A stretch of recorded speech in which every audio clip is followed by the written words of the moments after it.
2 hari yang lalu seorang ahli mengatakan kepada saya bahwa kemampuan beradaptasi itu bukan soal kuat atau pinter. Yang paling kuat belum tentu dia yang paling mampu beradaptasi. Yang paling pinter belum tentu juga dia yang paling bisa beradaptasi. Lengkap, ada berapa halaman. Dan hebatnya Bapak Ibu sekalian, isi dari rekomendasi artificial intelligence itu persis dengan desain agenda konsolidasi pengurus besar Nahdlatul Ulama. Assalamualaikum warahmatullahi wabarakatuh.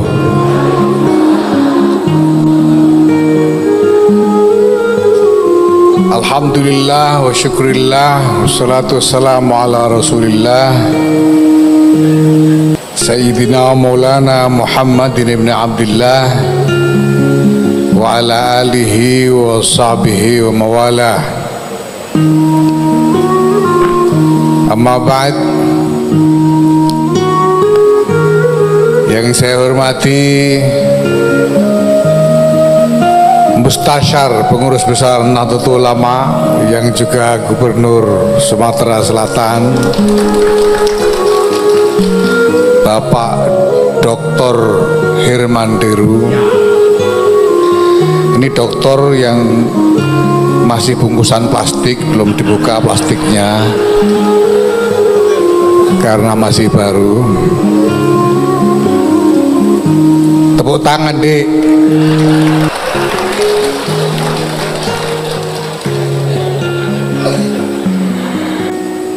Yang mulia Rois Syuriah, Pengurus Wilayah Nahdlatul Ulama Sumatera Selatan, Kiai Haji Syarifuddin Yaqub. Yang saya hormati Khatib Am Pengurus Besar Nahdlatul Ulama Kiai Haji Ahmad Said Asrori, Wakil Ketua Umum Kiai Haji, ini dokter juga, Dr. Amin Said Husni, tapi baru kemarin dibuka plastiknya ini. Wakil Sekjen, Sekretaris LTNU. Yang saya hormati Wali Kota Palembang yang juga Mustasyar PWNU, Pak Ratu Dewa. Luar biasa ini Palembang ini, wali kotanya Ratu yang Dewa, Insya Allah. Yang saya hormati Ketua Tanfidiyah Pengurus Wilayah Nahdlatul Ulama Provinsi Sumatera Selatan, Pak Indra. Yang saya hormati para pejabat pemerintahan baik sipil, TNI maupun Polri yang hadir di sini, ada Wakil Pangdam, Wakil Polda, Kapolda. Yang saya hormati jajaran pengurus wilayah Nahdlatul Ulama Sumatera Selatan yang baru saja dilantik, selamat. Para pengurus cabang Nahdlatul Ulama se-Sumatera Selatan yang hadir juga bersama kita kesempatan ini, alhamdulillah. Yang saya hormati para kader Nahdlatul Ulama dari badan-badan otonom, ibu-ibu muslimat saya lihat banyak hadir. Fatayat saya kira mungkin ada hadir juga. Nah, itu ada yang melambaikan tangan di belakang. Sahabat-sahabat Ansor, Ibnu, PPNU, dan lain-lain. Alhamdulillah, terima kasih Pak Gubernur dan Pak Wali Kota atas kerjasama dan bantuannya untuk pelantikan pengurus wilayah Nahdlatul Ulama Sumatera Selatan ini.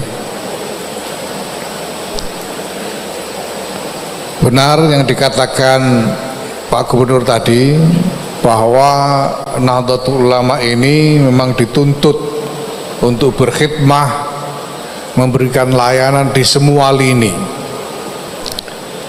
dan bahkan lebih dari itu memberikan layanan kepada semua masyarakat tanpa pandang bulu. Ini adalah tuntutan terhadap Nahdlatul Ulama. Kenapa? Karena setelah lebih 1 abad usia Jam'iyah ini, Nahdlatul Ulama telah berkembang dan memperlihatkan barokah raksasa yang luar biasa, sehingga menjadi Jam'iyah yang begini besar. Tadi disebutkan di Sumatera Selatan ini saja yang mengaku atau menyatakan dirinya sebagai warga Nahdlatul Ulama tidak kurang dari 67,2%. Ini Masya Allah ya. Jadi udah mayoritas di Sumatera Selatan ini. Secara nasional kita juga mendapatkan laporan yang kurang lebih sama. Survei terbaru tahun 2024 menyebutkan ada 57,6% dari penduduk Indonesia, seluruh penduduk Indonesia menyatakan dirinya sebagai warga Nahdlatul Ulama. Ini Masya Allah. Nah, maka tentu saja tanggung jawab Nahdlatul Ulama pun ikut berkembang ya. Tidak hanya terbatas pada apa yang menjadi aspirasi dari pengurus atau kader saja, tapi dituntut juga untuk memahami dan merespons apa yang menjadi hajat hidup masyarakat luas pada umumnya. Kenapa? Karena kalau kita lihat bahwa Jam'iyah ini telah menjadi bagian terbesar dari seluruh bangunan bangsa ini, maka tanggung jawab terbesar akan masa depan bangsa ini ada di pundak Nahdlatul Ulama. Kalau ada apa-apa, yang ditunjuk duluan adalah Nahdlatul Ulama, yang harus bekerja paling keras untuk mengupayakan maslahat bagi semua, bagi seluruh bangsa adalah Nahdlatul Ulama. Karena kita telah menjadi bagian yang sangat besar dari bangsa ini. Itu sebabnya Bapak Ibu sekalian, kita juga harus sungguh-sungguh tanggap dan antisipatif terhadap dinamika masyarakat secara umum yang jelas-jelas kita lihat dan semua orang menyatakan mengalami berbagai macam perubahan dengan cepat sekali, terutama perubahan teknologi, perubahan di dalam soal-soal ekonomi dan kemasyarakatan ya, berkembang dengan cepat sekali. Sekarang misalnya ya, setelah belum lama kita ini mengenal gadget-gadget digital itu ya, tiba-tiba sekarang muncul artificial intelligence yang merajalela di mana-mana ya. Ini mungkin yang tua-tua seperti Roy Surya ini mungkin agak gugup karena mungkin beli HP-nya belum lama sebetulnya, jadi harus minta tolong putranya. Sekarang harus berhadapan dengan artificial intelligence. Ini Masya Allah. Dan kemarin baru saja baru tadi malam saya bertemu dengan salah seorang ahli artificial intelligence yang terbaik di Indonesia. Dan dia mengatakan bahwa sekarang ini teknologi baru lahir dengan akselerasi yang semakin cepat. Hampir setiap 6 bulan muncul teknologi baru. Nah, di pihak lain, keadaan umum dari masyarakat baik domestik maupun global juga bergerak dengan cepat sekali. Banyak hal yang tadinya kita tidak duga sekarang terjadi. Nah, ini membutuhkan vitalitas yang luar biasa besar untuk bisa menanggapi semua ini dengan baik. Nah, kunci dari keberhasilan kita di dalam memberikan tanggapan yang baik terhadap berbagai macam perubahan itu adalah kemampuan untuk beradaptasi. Kemampuan untuk beradaptasi. 2 hari yang lalu seorang ahli mengatakan kepada saya bahwa kemampuan beradaptasi itu bukan soal kuat atau pinter. Yang paling kuat belum tentu dia yang paling mampu beradaptasi. Yang paling pinter belum tentu juga dia yang paling bisa beradaptasi. Ya. Kita mendapatkan contoh dulu itu di bumi ini ada makhluk namanya dinosaurus, makhluk raksasa. Mungkin tidak ada yang lebih kuat dari dinosaurus, tapi toh mereka punah karena tidak mampu beradaptasi. Padahal ini makhluk yang paling kuat. Tapi ada makhluk yang sepele sekali, mungkin bahkan dianggap menjijikkan, yang dari zaman dinosaurus sampai sekarang masih ada terus, nggak punah-punah. Ada yang tahu makhluk apa itu? Hah? Kecoa. Ini luar biasa. Itu makhluk yang sepele dan mungkin dianggap menjijikkan, ya. Tapi bertahan dari zaman dinosaurus sampai sekarang. Nah, kita harus paham betul bagaimana keadaan lingkungan ini berubah dan bagaimana kita harus segera menyesuaikan diri supaya kita bisa bertahan. Karena di tengah gejolak-gejolak perubahan seperti sekarang, bertahan ini yang paling penting. Ini yang orang juga suka lupa, ya.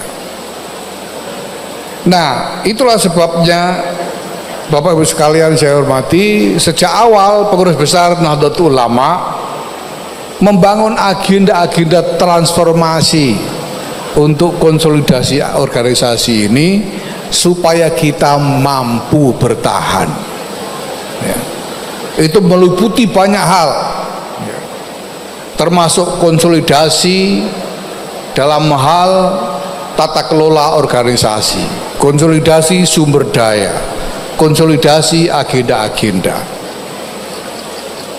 Baru 2 hari yang lalu Wakil Ketua Umum Dr. Amin Said Husni ini menemukan satu aplikasi artificial intelligence yang baru, ya.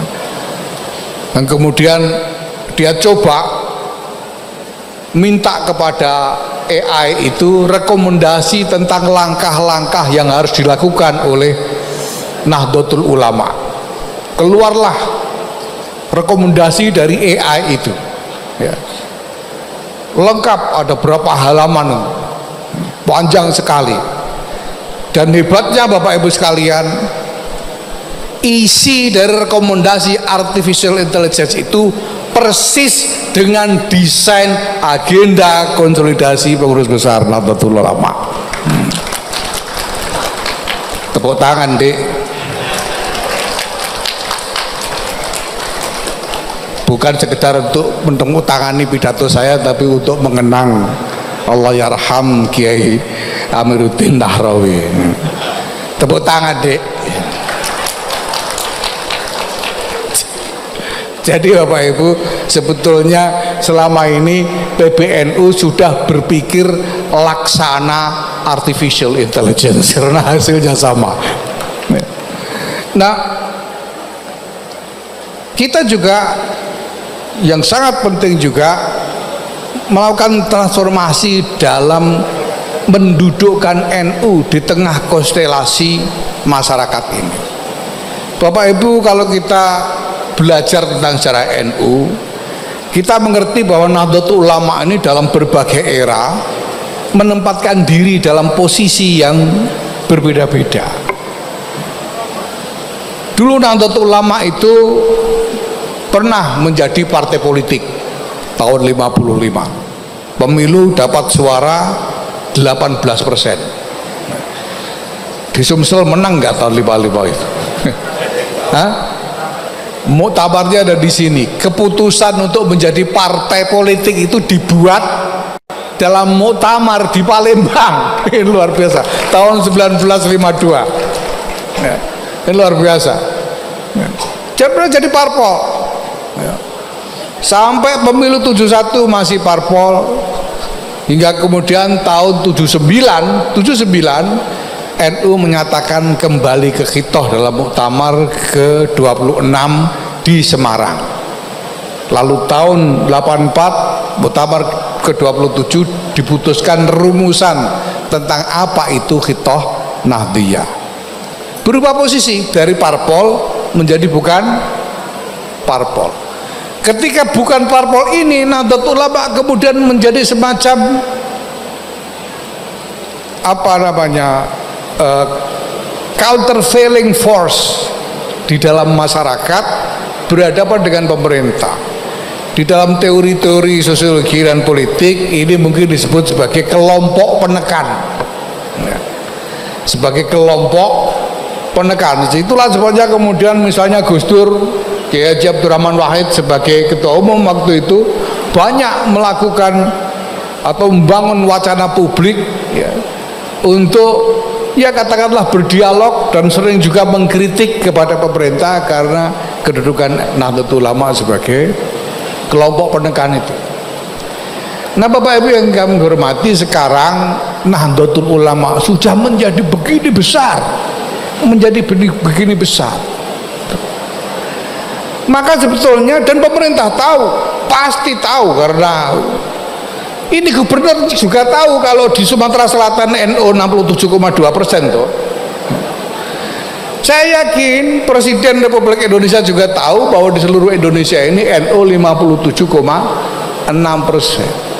Maka pemerintah tidak perlu diminta, pasti akan memperhatikan aspirasi dan hajat dari warga Nahdlatul Ulama yang merupakan sebagian besar dari masyarakat. Nah, ini membutuhkan pemikiran kita tentang bagaimana yang lebih tepat. Itulah sebabnya kita menyatakan sejak awal bahwa Nahdlatul Ulama tidak boleh lagi ikut serta di dalam kompetisi politik untuk kekuasaan. Nahdlatul Ulama tidak boleh ikut-ikutan rebutan jabatan kekuasaan. Nahdlatul Ulama tidak boleh berhadapan-hadapan dengan pemerintah sebagai saingan, itu tidak boleh. Posisi yang lebih tepat untuk Nahdlatul Ulama adalah menempatkan diri sebagai penyangga dari hajat hidup masyarakat dan rakyat banyak di dalam kaitannya dengan agenda-agenda pemerintah yang diperuntukkan bagi rakyat. Kedudukan Nahdlatul Ulama adalah membantu memastikan bahwa agenda-agenda, program-program yang dibangun oleh pemerintah dengan segala perencanaannya, dengan segala anggarannya, bahwa manfaat dari agenda dan program itu sungguh-sungguh sampai kepada rakyat yang membutuhkan, membantu pemerintah menghantarkan manfaat dan maslahat dari agenda-agenda pemerintah agar sungguh-sungguh sampai kepada rakyat. Maka Nahdlatul Ulama kemudian dengan sangat aktif membangun kerjasama dengan pemerintah dalam hal ini. Sekarang PBNU sudah punya MOU dengan hampir semua kementerian, badan dan lembaga pemerintahan. Bahwa kita punya kerjasama dengan, termasuk misalnya dengan Badan Gizi Nasional, termasuk misalnya dengan dengan kementerian yang lain seperti Kementerian Agama, Kementerian Tenaga Kerja, Kementerian Tenaga Kerja Migran, kalau tidak salah, sampai dengan kementerian-kementerian yang lain. Nah, dan baru hari Selasa yang lalu tanggal 24 Juni saya diberi kesempatan untuk menghadap Presiden Republik Indonesia Bapak Prabowo Subianto, dan beliau memberikan restu untuk kerjasama NU dengan pemerintah ini di berbagai bidang, dan bahkan meminta supaya Nahdlatul Ulama bekerja dengan sungguh-sungguh di dalam kerjasama tersebut. Ini tantangan yang luar biasa buat Nahdlatul Ulama, pekerjaan yang besar sekali. Nah, kita juga sangat progresif di dalam berusaha menyesuaikan diri dengan perkembangan teknologi seperti yang tadi saya sebut. Sekarang kita sudah punya platform digital untuk organisasi yang kita sebut dengan Digdaya, Digital Data dan Layanan NU. Ini cabang-cabang udah pakai semua, Sumsel sudah ya, sudah tahu rasanya, sudah tahu enaknya toh. Nah, kita akan terus kembangkan dengan berbagai macam teknologi yang baru. Dalam waktu dekat insya Allah akan ada artificial intelligence yang kita cangkokkan ke dalam Digdaya, sehingga nanti cabang-cabang ya, PW dan cabang-cabang sampai ke bawah akan lebih mudah mengikuti mekanisme organisasi. Nah, di atas semua itu Bapak Ibu sekalian, ya, walaupun kita mengembangkan diri dengan progresif, ya, memajukan diri semaju-majunya, tidak boleh sekali-sekali kita lupa, tidak boleh sekalipun kita lupa, ya, tentang pondasi dari Jam'iyah ini, tentang landasan dari Jam'iyah ini, bahwa landasan dari Jam'iyah Nahdlatul Ulama ini adalah mazhabnya para muassis Jam'iyah Nahdlatul Ulama. Orang ikut NU, apalagi menjadi kader NU, apalagi menjadi pengurus dan pimpinan NU, harus ikut mazhabnya muassis Nahdlatul Ulama. Harus. Kalau tidak setuju, kalau tidak suka dengan mazhabnya muassis, ya sudahlah, tidak usah ikut NU saja. Ya, kalau ikut NU harus ikut mazhabnya muassis Nahdlatul Ulama, tidak boleh ikut mazhab yang lain, apalagi tidak boleh bikin mazhab sendiri. Harus ikut mazhabnya muassis. Mazhab muassis itu jelas, ya, bahwa di dalam beragama kita itu mengikuti mazhab Ahlus Sunnah wal Jamaah. Ahlus Sunnah wal Jamaah ini mazhabnya para muassis, ya. Dalam hal ilmu, ya, dalam hal amal dan ilmu, karena Jamiah ini adalah jamiahnya para Nahdlatul Ulama. Mazhabnya para muassis juga jelas bahwa kita ini beramal harus dengan ilmu, tidak boleh asal. Amal kita ini harus didasarkan ilmu, beramal dengan ilmu. Ilmu itu harus diperoleh dengan guru. Tidak cukup ilmu hanya dapat dari Google atau dari AI misalnya sekalipun ya. Itu tidak cukup. Berilmu harus dengan guru, karena agama ini bukan hanya soal kognitif, bukan soal pemahaman saja, tapi juga soal rohani. Harus dengan guru, dan guru harus bersanad. Guru harus bersanad, artinya dia murid dari guru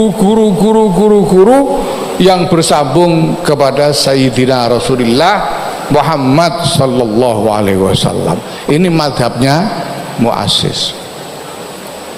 Dan yang paling penting lagi, bahwa di dalam berbangsa dan bernegara, madhab dari para muassis Nahdlatul Ulama ini adalah bahwa dalam keadaan apapun, di tengah tantangan seberat apapun, di tengah gejolak seperti apapun, negara kesatuan Republik Indonesia harus terus tegak berdiri. Nahdlatul Ulama tidak boleh melepaskan perjuangan untuk mempertahankan NKRI terus tegak berdiri.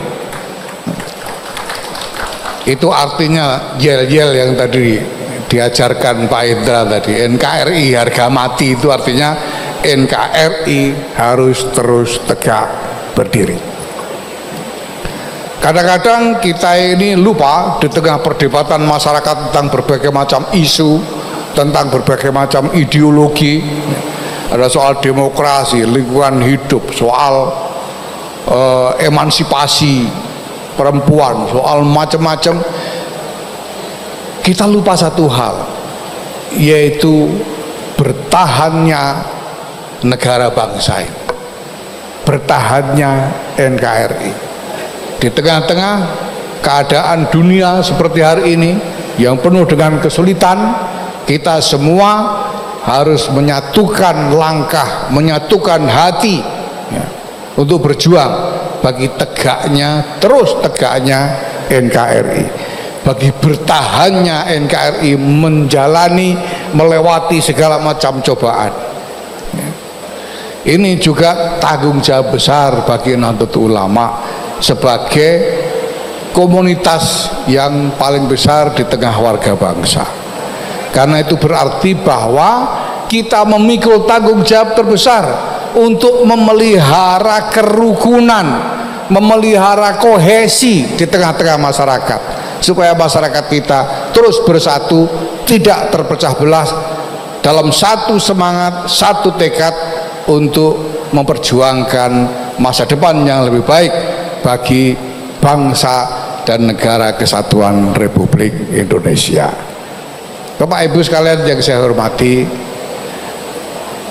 kalau memikirkan berbagai macam tanggung jawab yang ada di depan mata, saya kira mungkin banyak di antara kita merasa sekurang-kurangnya ngeri-ngeri sedap. Tanggung jawab begitu besar. Tetapi semua itu harus kita hadapi dengan keyakinan yang teguh, dengan mengandalkan modal dari apa yang diajarkan dalam mazhab para muassis juga, bahwa kita ini berkhidmah dengan ikhlas karena mengharapkan ridho Allah Subhanahu wa ta'ala. Ya, maka tidak salah kalau kita menunjuk sebagai mustasyar Dr. Herman Deru tadi, karena nasihatnya juga jelas bahwa kita harus berkhidmah dengan ikhlas ya. Ingat, terutama untuk pengurus-pengurus ini, baik PWNU maupun PCNU, termasuk pengurus-pengurus Banom ini, ya, kita semua ini menjadi pengurusnya Jam'iyah Nahdlatul Ulama. Ini Jam'iyah yang keramat ini Jam'iyah yang didirikan oleh para auliaillah. Ini Jam'iyah yang kalau orang Jawa bilang malati. Di sini ada ketua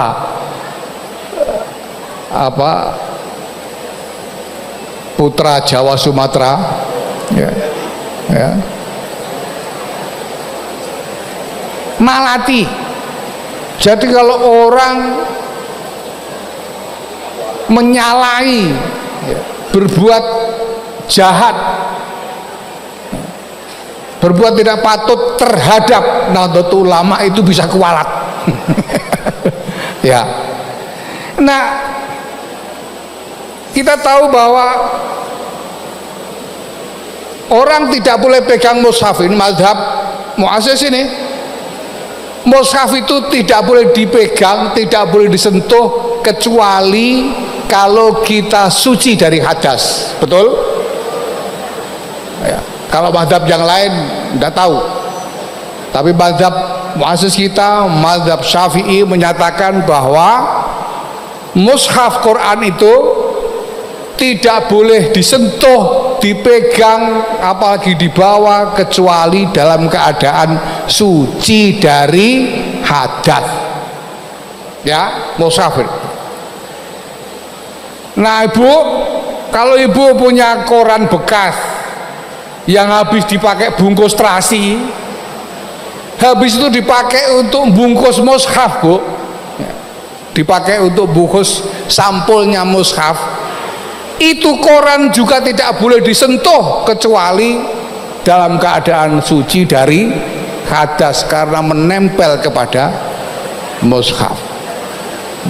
Sehingga kertas koran itu hukumnya sama dengan mushaf. Maka kalau Nahdlatul Ulama ini keramat, ini yang namanya Hendra ini, kalau dia ketua PWNU menempel kepada NU, saya kira dia juga jadi keramat.